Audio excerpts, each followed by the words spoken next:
Wear a mask. Le candidat démocrate à la présidence, Joe Biden, est sans équivoque. Nous avons absolument besoin d'un message clair venant du gouvernement fédéral et expliquant que tout le monde doit porter un masque en public. Mais le président américain, qui n'aime pas être vu en porter un, semble plus incohérent. La porte-parole du gouvernement insiste. Les démocrates et les républicains, avec deux points de vue différents sur la façon d'arrêter la pandémie, polarisent les États-Unis encore plus. La pandémie est devenue si politisée ici aux États-Unis que même le simple geste de porter un masque est devenu partisan. Une enquête menée par le Pew Research Center a révélé que les démocrates sont plus susceptibles que les républicains de porter un masque tout le temps ou la plupart du temps, et que ce sont les républicains les plus conservateurs qui sont les moins susceptibles d'en porter un.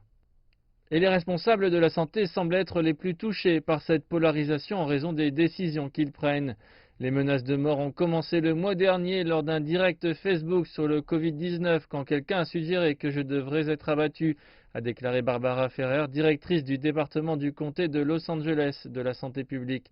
D'autres responsables de la santé publique ont été interpellés chez eux et ont même besoin d'escortes armées.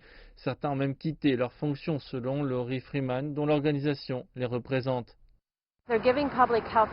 Ils donnent des conseils de santé publique que les extrémistes et autres militants ne croient pas. Ils croient que les conseils de santé publique sont en fait une tentative de retirer les libertés personnelles. Les ordres de porter un masque dans les endroits où la pandémie de Covid-19 augmente n'a fait qu'excéder encore plus les opposants, même si un gouverneur républicain a émis l'ordre pour tout l'État du Texas. Et les doutes sur l'efficacité des masques faits maison ou non médicaux peuvent avoir contribué à une partie de la défiance actuelle.